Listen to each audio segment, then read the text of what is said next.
Kristen bukan sekedar status.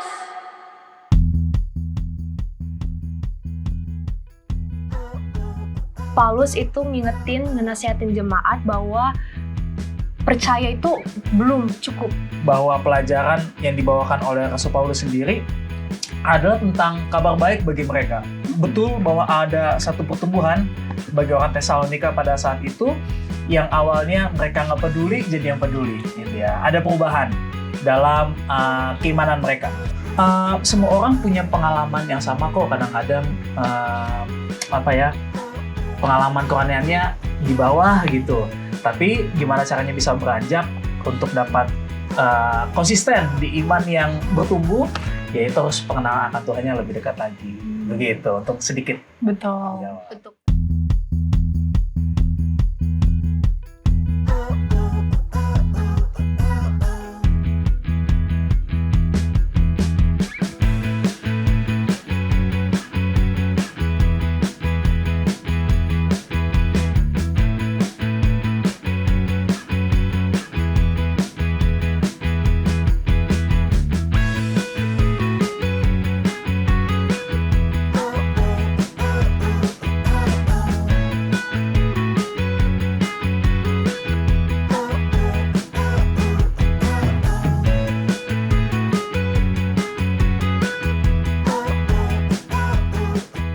Aduh guys, malam ini kita kemana ya enaknya? Noki di mana ya? Coba cari tempat yang nggak trendy kayak apa ya? Blok M. Aduh, kalian ini ya emang Kristennya Kristen KTP doang ya? Maksud kamu? Kalian tuh kebanyakan nongki tahu. Kalian kapan belajar firman Tuhannya? Kan bisa nanti. Jadi Kristen tuh jangan di KTP doang. Belajar firman Tuhan tuh butuh supaya iman kita bertumbuh. Hah? Bentar. Aku masih gak paham nih. Sama lagi. Ya kan? Males aku ngejelasinnya. Mending nanti tanya pendeta aja deh. Tapi sebelum itu, kayak yang aku bilang tadi, supaya iman kita bertumbuh, mendingan kita belajar sekolah sahabat aja gimana? Boleh. Iya, Cornerstone. Pelajarannya lagi menarik nih. Ada yang tahu nggak? Apa Karena judulnya? tentang pengharapan lawan pengharapan. Yap, betul. Itu dia judul dari pelajaran kita, pengharapan lawan pengharapan. Kalian penasaran gak sih? Kan kalian tadi katanya nggak tahu tuh. Iya Nah, sih. ya kan? Karena kalian masih penasaran, jadi sebelum kita masuk, aku mau ngingetin buat teman-teman yang belum punya buku Cornerstone, kalian bisa hubungi call center Hope Channel Indonesia buat dapetin bukunya, atau bisa komen aja langsung di bawah. Nah, jadi kita di sini ada cerita, kita masuk aja. Buat teman-teman yang mau ngikutin pelajaran kita, kalian bisa membaca di Alkitab dalam 1 Tesalonika 4. Mungkin kita mulai aja gak sih? Iya, betul. Dari aku ya. Akhirnya, saudara-saudara, kami minta dan nasihatkan kamu dalam Tuhan Yesus. Kamu telah mendengar dari kami bagaimana kamu harus hidup supaya berkenan kepada Allah. Hal itu memang telah kamu turuti, tetapi baiklah kamu melakukannya lebih bersungguh-sungguh lagi. Kamu tahu juga petunjuk-petunjuk mana yang telah kami berikan kepadamu atas nama Tuhan Yesus. Karena inilah kehendak Allah, pengudusanmu yaitu supaya kamu menjauhi percabulan, supaya kamu masing-masing mengambil seorang perempuan menjadi istrimu sendiri dan hidup di dalam pengudusan dan penghormatan, bukan di dalam keinginan hawa nafsu seperti yang dibuat oleh orang-orang yang tidak mengenal Allah. Dan supaya dalam hal-hal ini, orang jangan memperlakukan saudaranya dengan tidak baik atau memperdayakannya. Karena Tuhan adalah pembalas dari semuanya ini, seperti yang telah kami katakan dan tegaskan dahulu kepada kamu. Allah memanggil kita bukan untuk melakukan apa yang cemar, melainkan apa yang kudus. Karena itu, siapa yang menolak ini bukanlah menolak manusia, melainkan menolak Allah yang telah memberikan juga rohnya yang kudus kepada kamu. Tanda kasih persaudaraan tidak perlu dituliskan kepadamu, karena kamu sendiri telah belajar karena kasih mengasihi dari Allah. Hal itu kamu lakukan juga terhadap semua saudara di seluruh wilayah Makedonia. Tetapi kami menasihati kamu, saudara-saudara, supaya kamu lebih bersungguh-sungguh lagi dalam melakukannya. Dan anggaplah sebagai suatu kehormatan untuk hidup tenang, untuk mengurus persoalan-persoalan sendiri, dan bekerja dengan tangan. seperti yang telah kami pesankan kepada kamu, sehingga kamu hidup sebagai orang-orang yang sopan di mata orang luar dan tidak bergantung pada mereka. Selanjutnya, kami tidak mau, saudara-saudara, bahwa kamu tidak mengetahui tentang mereka yang meninggal, supaya kamu jangan berduka cita seperti orang-orang lain yang tidak mempunyai pengharapan. Karena jikalau kita percaya bahwa Yesus telah mati dan telah bangkit, maka kita percaya juga bahwa mereka yang telah meninggal dalam Yesus akan dikumpulkan Allah bersama-sama dengan Dia. Ini kami katakan kepadamu dengan firman Tuhan, kita yang hidup, yang masih tinggal sampai kedatangan Tuhan, sekali-kali tidak akan mendahului mereka yang telah meninggal. Sebab pada waktu tanda diberi, yaitu pada waktu penghulu malaikat berseru dan sangkakala Allah berbunyi, maka Tuhan sendiri akan turun dari surga dan mereka yang mati dalam Kristus akan lebih dahulu bangkit. Sesudah itu, kita yang hidup, yang masih tinggal, dan yang akan diangkat bersama-sama dengan mereka dalam awan, menyongsong Tuhan di angkasa. Demikianlah kita akan selama-lamanya bersama-sama dengan Tuhan. Karena itu, hiburkanlah seorang akan yang lain dengan perkataan-perkataan ini. Oh, kayaknya cerita ini kayak lebih merujuk ke nasihat berarti ya. Lebih banyak Iya, nasihat betul. kayaknya aku baca-baca kayak nggak boleh lakukan ini. Tapi kayaknya ini dibilang kalau Paulus itu ngenasihatin jemaat bahwa percaya itu belum cukup. Jadi kayak bukan cuma sekedar percaya, hidup kudus itu kayak kita harus jaga diri dari dosa, mungkin dalam kayak seksual, saling menghormati, jangan manfaatin orang lain, dan harus hidup dengan kasih. Tuhan juga mau kita itu hidup dengan tenang, tanggung jawab, kerja dengan jujur dan enggak bergantung sama orang lain. Paulus juga kayaknya nguatin juga di sini bilang soal kematian, orang percaya nggak perlu putus asa karena Yesus itu pasti membangkitkan dulu yang sudah mati, baru nanti karena Yesus sudah bangkit dan suatu hari nanti kita semua pasti bakal bisa masuk ke surga dan dikumpulkan bersama dengan Dia. Jadi harapan kita itu emang harus kuat, bukan takut. Nah gitu. Betul. Tapi kayaknya dari muka kalian kayak apa ya nasihat yang bisa kita ambil dari sini, ya gak sih? Nah, tapi tenang aja, sebelum itu kita dengerin dulu nih ke Profesor Connor dalam segmen Apakah Kamu Tahu? Apakah kamu tahu? Sebuah survei Harris Interaktif pada tahun 2003 menunjukkan bahwa ada 79% orang Amerika percaya kalau Tuhan itu ada. Tetapi hanya 66% yang benar-benar yakin. Ada 9% yang tidak percaya Tuhan. Dan 12% masih ragu-ragu. Dari sisi gereja, 26% orang pergi ke gereja setiap minggu. Dan 36% hadir sebulan sekali. Dan 55% hadir hanya beberapa kali dalam setahun. Namun, semenjak penelitian itu dilakukan, jumlah orang yang hadir ke gereja setiap minggu turun hingga sekitar 20%. Wah, di generasi yang semakin jauh dari Tuhan ini, ayo adik-adik kita pilih jadi anak muda yang tetap dekat sama Tuhan. Bukan karena terpaksa, tapi karena kita tahu hanya Dia yang bisa jadi pusat kekuatan hidup kita.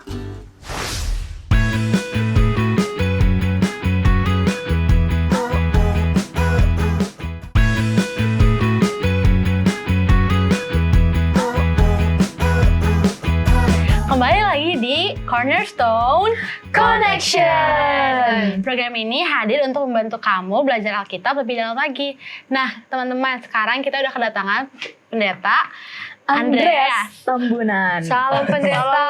Shalom pendeta. Shalom. Gimana Apa kabarnya kabarnya? pendeta? Puji Tuhan, sangat baik. Sangat baik. Kenapa sangat baik? Iya, Sangat karena bersyukur. bisa ketemu lagi dengan puji Tuhan. Puji Tuhan. Coba sekarang gimana? Baik Baik banget karena udah banget. ketemu dengan wajah Papen, mood kita jadi boost. Iya. Semakin semangat Booster belajar. banget ya mau Bener pendeta ini. banget. Oke. Nah, Pak Pendeta, tadi tuh kita udah baca dan udah mempelajari sedikit di pelajaran kita yang ke-12. Judulnya Pengharapan Laut Pengharapan. Nah, dan ayat intinya terdapat pada 1 Tesalonika 4 ayat 16-17. Tuhan sendiri akan turun dari sorga dan mereka yang mati dalam Kristus akan lebih dahulu bangkit. Sesudah itu, kita yang hidup, yang masih tinggal, dan yang akan diangkat bersama-sama dengan mereka dalam awan menyongsong Tuhan di angkasa. Demikianlah kita akan selama-lamanya bersama-sama dengan Tuhan. Nah, jadi pendeta kan tadi aku dan teman-teman aku ini udah baca sekilas lah dari cerita pelajaran yang ke-12 ini. Nah, jadi ada pertanyaan.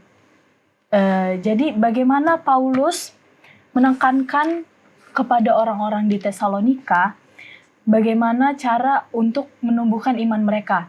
Nah, ini kayak yang aku obrolin tadi sama teman-teman aku juga. Mereka ini nggak tahu bagaimana cara menumbuhkan iman dan apa itu pertumbuhan iman. Tersinggung dikit sih. Aduh, makanya kalian belajar dulu nih sama pendeta ini. Ayo pendeta, boleh dijawab. Udah. Oh iya, Udah sudah. dong. Oke. Satu pertanyaan yang menarik ya. Iya. Gimana ya caranya ya untuk bisa bertumbuh ya dalam iman. Apalagi kalau misalnya di usia-usia kalian gini ya, kira-kira butuh banget gak sih gitu ya, butuh banget gak sih. Nah, pelajaran kita di pelajaran yang ke-12 ada salah satu pelajaran yang bisa dikatakan cukup praktikal juga dalam kehidupan sebagai remaja. Ya, di kehidupan orang-orang di Tesalonika, bahwa pelajaran yang dibawakan oleh Rasul Paulus sendiri adalah tentang kabar baik bagi mereka. Betul bahwa ada satu pertumbuhan bagi orang Tesalonika pada saat itu yang awalnya mereka nggak peduli jadi yang peduli gitu ya. Ada perubahan dalam keimanan mereka. Namun satu hal yang menarik adalah gimana sih caranya orang tahu kalau adanya pertumbuhan iman itu? Ya. Ada gak yang tahun lalu gitu ya, kayaknya berbuat baik ada dampaknya, tapi kok kali ini berbuat baik kok biasa-biasa aja ya gitu ya. Kayak kok makin lama saya makin menurun ya gitu ya, rasa-rasanya gitu, kayak nggak ada dampak buat orang lain. Nah, ternyata dalam pelajaran kita bahwa ternyata pengharapan yang dimiliki itu bukan hanya sekedar pengharapan aja. Ya, ada orang yang percaya tapi nggak mau lakuin. Iya. Bener nggak? Bener ya? Bener. Percaya nggak kalau misalnya kalian di sekolah bisa dapat nilai 100 ujiannya? Percaya. Percaya. Udah, sekedar percaya aja. Sekedar percaya. Percaya tapi di kelas nggak merhatiin Iya, gitu ya. benar. Mungkin kalau di zamannya pendeta percaya tapi di kelas malah tidur gitu ya. Oh, iya. Saking ngantuknya kan. Aduh, contoh guru yang ngajar lama banget gitu ya. Jadi bosan. Ya, jadi bosan, ngantuk gitu. Tapi nggak ada usahanya. Nah, tapi dikatakan bahwa ternyata penting untuk jadi orang Kristen, orang yang percaya pada Tuhan, itu harus berusaha dengan rajin untuk melakukan segala pekerjaannya. Ya, makanya dikatakan gimana sih orang tahu kalau pertumbuhan iman itu ada. Ya, maka apa yang dia pelajari dari Alkitab, dari firman Tuhan, maka ada yang namanya buah daripada Daripada apa nih? daripada keimanannya. Keimanan. Iya, imannya daripada Tuhan ya. Jadi jangan ragu teman-teman Cornerstone, apalagi teman-teman Cornerstone yang ada di manapun kita berada, bahwa ternyata semua orang punya pengalaman yang sama kok. Kadang-kadang pengalaman kerohaniannya di bawah gitu. Tapi gimana caranya bisa beranjak untuk dapat konsisten di iman yang bertumbuh, yaitu harus pengenalan akan Tuhannya lebih dekat lagi. Begitu, untuk sedikit Betul. menjawab. Untuk pendahuluan. Betul, untuk Nah gitu pendahuluannya. guys, jadi kalau misalnya mau iman kita bertumbuh, ya ini belajar firman Tuhan, bukannya malah nongki ke Blok M tuh tadi tuh siapa? Iya. Aduh. Karena diatur, Iya. diatur, bisa diatur. Oke. Nah, aku ada pertanyaan lagi nih Pak Pendeta. Hah. Nih pertanyaan aku tuh, bagaimana pengharapan kebangkitan ini bisa mengubah cara kita melihat kematian? Oke, ini pertanyaan menarik ya. Banyak orang masih belum paham tentang kematian gitu ya. Ini jangan-jangan mati aja gitu ya. Jangan mati atau reinkarnasi sih gitu kan. Banyak orang mikir. Tapi sesuai dengan pemahaman kita dari firman Tuhan yang Tuhan telah berikan bagi kita, bahwa kondisi orang mati adalah Tidur Tidur seperti sementara. tidur. Iya. Ya, tidur sementara, dia nggak tahu apa-apa gitu ya. Tapi gimana sih kita tahu bahwa pengharapan daripada kebangkitan itu ada? Ya, firman Tuhan kan dikatakan di bagaimana perjalanan Yesus yang tadinya manusia 100% harus mati lalu bangkit lagi, yang merupakan satu pengharapan bagi kita, bagi Cornerstone dimanapun kita berada, bahwa bukti kebangkitan itu adalah hal yang nyata. Ya, kebangkitan pada saat kedatangan Yesus nanti yang kedua kali. Ya, tapi pelajaran kita mengatakan bahwa ternyata orang-orang yang di Tesalonika, bahkan pengajaran yang Paulus ajarkan kepada orang-orang di sana, salah satunya adalah tentang kebangkitan ataupun tentang keadaan orang mati. Kan masih banyak orang yang percaya akan tahayul-tahayul gitu ya. Iya. Apalagi sekarang ini rohnya gentayangan. 40 harian, Apa? ya, 40 harian kayak apa? Iya, masih ada yang percaya seperti itu. iya, Kan. buat Ya, orangnya. dikatakan ya kita berdoa supaya arwahnya tenang di sana Tenang, gitu. Iya, benar. Jangan ada Masih sesuatu sering denger gitu tuh ya. aku. Nah, ternyata hal itu adalah hal yang dibuat oleh lawan daripada Tuhan, setan sendiri, supaya kita nggak percaya akan proses kebangkitan itu. Ya, maka keadaan seperti orang mati itu kan tidur, nggak sadar apa-apa gitu ya. Bahkan dikatakan justru hal inilah tanda yang diberikan bahwa pengharapan akan kebangkitan itu nyata dan kita nggak melihat bahwa kematian itu ada satu hal yang menakutkan. Ada yang takut mati? Kayaknya Pasti takut mati takut juga. sih, Kita iya, sudah jujur apa? takut. Takut mati juga ya. Iya. Kadang-kadang pendeta juga mikir, aduh nanti mati gimana ya? Iya. Belum nikah lagi ya kan, apalagi belum ada temannya kan, apalagi belum ada hal-hal yang lain mau dibuat lagi gitu kan. Ya. bener-bener. Nah ternyata hal-hal yang duniawi yang seperti itu justru buat kita nggak percaya akan kebangkitan itu gitu ya. Jadi kan ada yang bilang ya kalau misalnya nikmatin aja masih selagi muda gitu ya. Iya, Toh iya. nanti pas mati nggak dapat ngerasain apa-apa gitu Iya kan. sih. Padahal sebenarnya itu ajakan yang salah gitu ya. Justru meskipun dengan kita percaya adanya kebangkitan setelah kematian, justru kita dapat memaksimalkan kehidupan kita yang baik di hadapan Tuhan juga di hadapan manusia. Gitu. Jadi emang banyak pelajaran khususnya nih pendeta di cerita kita hari ini kayak ada nasihat dari Paulus untuk Tesalonika, terus juga ada dimension tentang kematian ya. kalau nggak salah. Jadi kayak apa yang paling relevan nih yang bisa kita ambil di dalam hidup kita? Iya, hal yang paling relevan banyak. Iya ya banyak sih makanya. Semua yang Kayaknya kita juga lakukan kayak relevan tersangkut sebenarnya. banget sama kami. Iya, jadi kayak tadi ya di awal-awal ya kalian ya kan agak ribut ya, ini mau kemana nih segala macam gitu, anaknya kemana gitu ya. Nah sebenarnya yang paling relevan adalah bagaimana kita yang masih hidup saat ini ya, terutama bagi seluruh anak-anak Konos dimanapun kita berada, kita harus paham bagaimana kita tetap setia sampai Yesus datang. Ya, Amin. karena banyak loh, maksudnya anak-anak zaman sekarang, remaja zaman sekarang yang sedikit-sedikit, kayaknya menarik deh di sana deh, ikut sana gitu ya. Di sini ada yang trending nih, ya contohnya kayak tempat-tempat spot-spot foto di Blok M iya. gitu ya. Banyak lagi ngomong. Iya.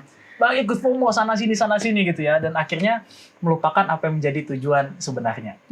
Ya tujuan kita mau kemana sih sebenarnya? Ke surga. Ke surga, betul sekali. Amin. Karena tujuan kita ke surga, maka sama seperti pelajaran kita pada saat ini, pengharapan yang benar di dalam Tuhan, itu yang harus kita gumulkan, itu harus kita yakini dalam kehidupan kita. Kenapa? Karena pelajaran kita dikatakan bahwa kita harus menjadi salah satu saksi Tuhan dimanapun kita berada. Karena pertobatan yang benar itu adalah bagaimana kehidupan kita, ya, kasih yang dalam kehidupan kita dapat terpancarkan bagi orang-orang di sekitar kita. Gitu. Mungkin emang kali ini detik ini pun kita harus berubah. Ya. Gitu dong teman-teman. Biar iman kita tetap teguh berarti. Iya. Nggak jatuh kayak orang-orang Bertumbuh. FOMO gitu. Iya. Tapi kayaknya mungkin pertanyaan kita kayaknya terjawab semuanya. Keren kali Iya, pendeta. udah. Iya, jadi Kalian keren langsung lah, pendeta. ngerti lah. Iya. Tapi maksudnya pendeta kayak bisa ngejelasin sampai kita bisa ngerti ya gitu. Jadi kami ingin berterima kasih pendeta sudah menjelaskan sehingga kita bisa ngerti. Betul. Nah, tapi kayaknya kita mau denger juga nih pendapat tentang teman-teman kita tentang pelajaran hari ini kan. Bener. Nah, kayak gitu kita dengerin dulu nih pendapat dari teman-teman kita. Apa pendapatmu?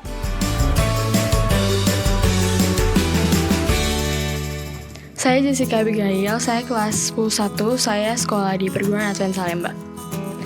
Halo semuanya, nama aku Kathleen, aku dari kelas 10-2, aku bersekolah di Perguruan Advent Salemba. Halo, nama saya Peterson Markley Eisenhower, saya kelas 10-3 dan asal sekolah saya dari Sekolah Perguruan Advent Salemba. Halo, perkenalkan nama saya Ebenezer Blessing Sinaga. Saya kelas 10-1. Saya menjalankan pendidikan di Perguruan Advent Salemba. Perkenalkan, nama saya Fristo Timothy dari kelas 10-2. Saya di penjenjang pendidikan di Perguruan Advent Salemba. Tidak setuju karena saya percaya Yesus akan datang sebentar lagi. Kalau aku sih jawabannya nggak setuju karena menurut aku beberapa nubuatan di Alkitab udah tergenapi juga, jadi Tuhan Yesus akan segera datang. Kalau saya tidak setuju sih, karena walaupun memang saya tidak terlalu tahu kapan Yesus akan datang, tetapi saya percaya bahwa dalam waktu dekat Yesus akan datang untuk menjemput kita. Untuk itu saya tidak setuju, karena beberapa tanda-tanda kedatangan Yesus belum terpenuhi. Tidak setuju karena sudah banyak bukti juga kejadian yang sudah dinubuatkan di Alkitab kalau akhir zaman sudah dekat. Tidak setuju karena saya jadi lebih semangat untuk menuruti perintah-perintah Allah agar saya bisa masuk surga. Aku nggak setuju karena sekedar tahu Yesus akan datang, aku jadi merasa lebih semangat menjalani hidup, semangat menjalani perintah Tuhan, dan lainnya. Tidak setuju sih, karena dengan kedatangan Yesus itu bisa mengubah hidup saya menjadi lebih baik dari yang sekarang gitu, bisa menjadi lebih dekat dengan Yesus. Saya tidak setuju karena kedatangan Yesus sangat berpengaruh bagi kehidupan saya. Kalau ini tidak setuju juga karena kalau saya masih berdosa, ya kedatangan Yesus saya nggak bakal masuk ke surga dong. Setuju karena saya ingin masuk surga.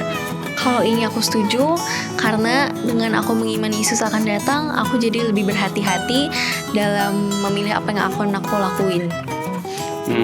Setuju sih, karena tentang kedatangan Yesus ini itu membuat saya lebih ingin serius untuk menjalani hidup saya tanpa menyia-nyiakan satupun momen dalam kehidupan saya, dan saya ingin dekat dengan Yesus.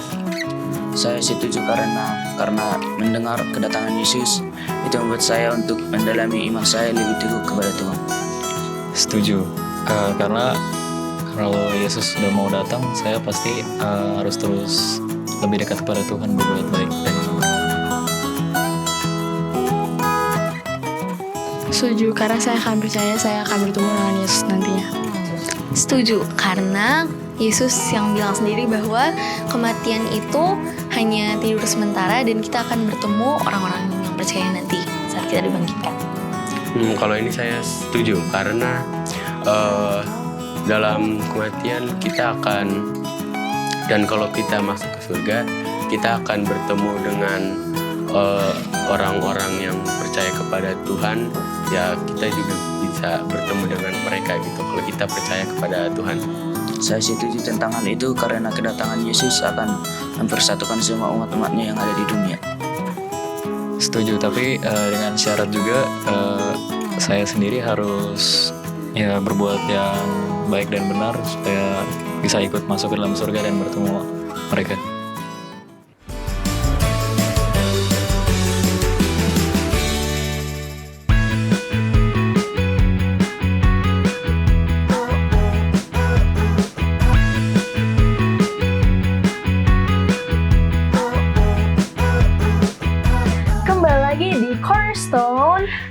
Connection. Nah teman-teman, kan tadi kita udah dengar pendapat-pendapat dari teman kita. Gimana kalau kita juga ngasih nih jawaban kita? Boleh. Nah, jadi tuh tadi ada 4 pernyataan lah. Jadi nanti aku bacain, kita langsung respon semua ya. Oke. Nah, jadi pertanyaan pertama ada, Yesus belum akan datang dalam waktu dekat. 1, 2, 3. Tidak setuju. Apa yang harus ikutan juga mungkin? Iya. Biar membagi Iya. respon kita semua. Oke. Coba Yang kedua, kedatangan Yesus tidak terlalu berpengaruh pada hidup saya sekarang. 1, 2, 3. Tidak setuju. Oke. Kayaknya udah pas ya. Iya, Oke. kayaknya emang pengaruh Yesus emang sangat besar ya berarti untuk kita. Lalu yang ketiga ada, iman tentang kedatangan Yesus membuat saya lebih serius menjalani hidup. 1, 2, 3. Setuju. Kedengeran Kayaknya kayak kita hidup di sini tuh emang kayaknya cuma karena Yesus. Iya, benar, betul. benar. Lalu yang keempat, kematian bukan akhir. Saya akan bertemu lagi dengan orang-orang yang percaya kepada Yesus. 1, 2, 3. Setuju. Udah pasti nih, Iya Ma. kan? Kita pasti kangen masuk surga. Iya, kita bakal ketemu lagi sama orang-orang yang percaya Yesus di surga ya. Nah, oke, pendeta, ini emang sudah di hujung pembelajaran kita. Boleh kali pendeta memberikan kesimpulan dari pelajaran kita? Oke, boleh sekali. Boleh banget. Ya, jadi menjadi kesimpulan kita di pelajaran yang ke-12 tentang pengharapan Lawan Pengharapan. pengharapan. Jadi mau bilang perlawanan. Iya, pengharapan merupakan satu pembelajaran bagi kita bersama bahwa ternyata di dalam pengharapan di dalam Yesus sendiri adalah salah satu jawaban dalam keraguan iman kita. Kadang-kadang ada dalam banyak pertanyaan dalam kehidupan kita, bagaimana sih tentang kematian itu, ada atau tidak? Mungkin ada juga bertanya kepada kita, ini mana sih ajaran yang benar atau tidak? Bagaimana sih supaya bisa bertumbuh dalam iman itu? Dan banyak hal dalam kehidupan kita. Namun menjadi satu hal yang kita perlu ingat bersama-sama, dalam Alkitab dijelaskan dalam 2 Tesalonika ataupun dalam buku Cornerstone kita, di dalam Ibrani 11 ayat yang pertama, bahwa iman adalah dasar dari segala sesuatu yang kita harapkan dan bukti dari segala sesuatu yang tidak kita lihat. Merupakan satu jawaban dari pertanyaan. Kadang-kadang harus melihat dulu baru percaya.